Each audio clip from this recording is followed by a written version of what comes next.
तो भाई तू कहाँ से बड़ा? आरा बिहिया के हैं। अच्छा बिहिया से बड़ा तू कहाँ से बड़ा? हमहू और से हैं। आरा में कहाँ रे मर्दे? गढ़हनी। अच्छा गढ़हनी से रे मर्दे तू बड़ा? हाँ भाई। तेरा बहिनी के कबे से ट्रेन के इंतजार करता नहीं जान जाके 2 घंटा हो गल ट्रेन अभी तक नहीं लग। ये लौड़ा लोकल लोकल ट्रेन है सनू।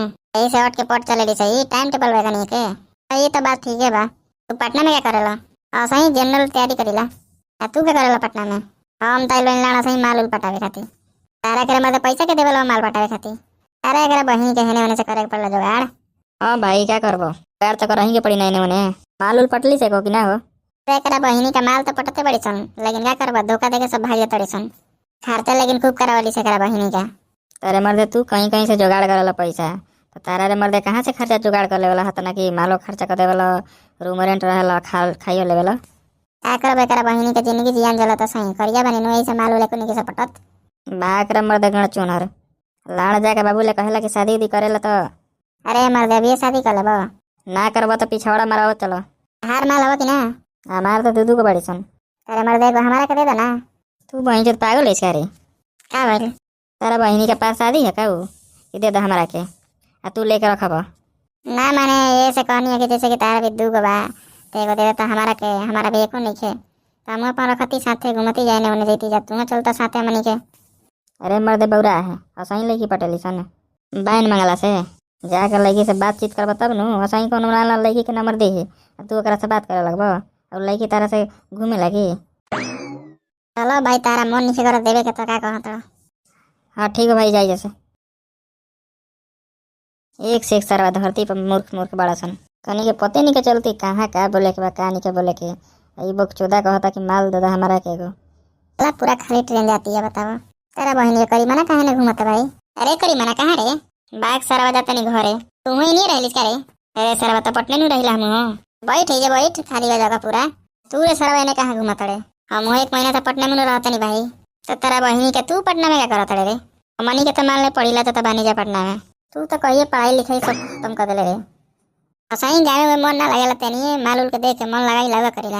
एक वाली बहन चौदारा ना एक वाली पटना अरे और हम खिलावन के लइका ना खाई ना। हाँ हाँ खेसरिया हाँ हुए बताओ हुए तो हमारे के बोले ले रहे क्या हमारे भी रही है तो वो नीचे जात घरे तो तारा बहनी के पढ़ाई कर तो क्या जाइए हमारे साथ घरे हम तो जाता नहीं घूमे मन ना लगता है पटना में रहे और मन करता घरे जाएगा तो जाता नहीं घरे घूमे खाती फिर 5 दिन के बाद आई मैंने पटना में होने से मन भर गई घरे से था तोरा जैसा बहन जो चानी बड़े आदमी के बताओ घरे मन नहीं लगा पटना चल जाता पटना से मन नहीं लगा घर चल जाता तारा बहिनी के माल पटावे खाती तू पटना ही बड़े बताओ। अरे सही माल उल देखे आगे नहीं तनी पटना में कैसन लड़की रही सन तनी देखे के।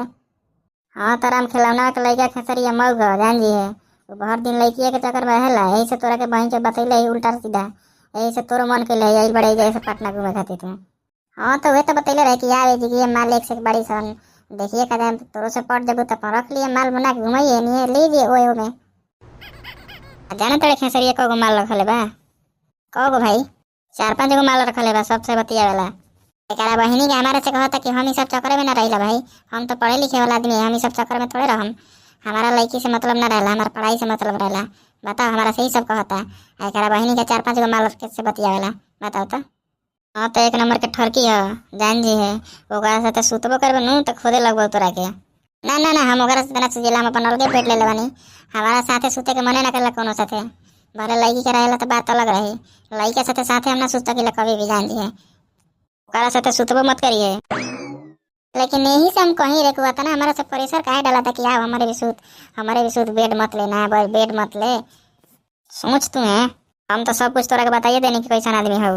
एक बात बता तोरा ही सब कैसे पता बारे स्टार्टिंग में भाई हम कैसे तो रहे कहती बुझल तो लड़के आयु रहे अररिया के आई रहे हम तो अपन अलग बेड ले रही सिंगल वो एक बहनी के दोनों रहा सन सुता देखे पे वो बहन जो खेसरिया रोज ओकरा के खोदाइस कहता कि हमारी पीछावाड़ा मारे लगता राती के वो अररिया के लड़का छोड़ के भाग को जैसे ओकरा भी से अररिया डिस्ट्रिक्ट रहे लड़का।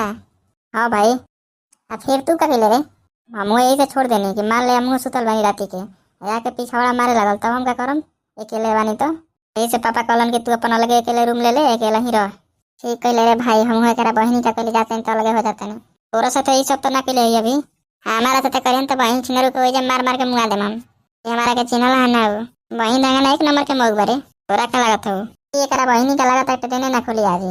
खोली थोड़ा टाइम लगे लगा में। एगो तो एकरा बहिनी का 2 घंटा से लेट भाई। तो लोकल ट्रेन में चढ़बा तो तारा के टाइम पका पहुंचाई सर बौरा है। चलो पहुंचावे दे, जब पहुंचाओ।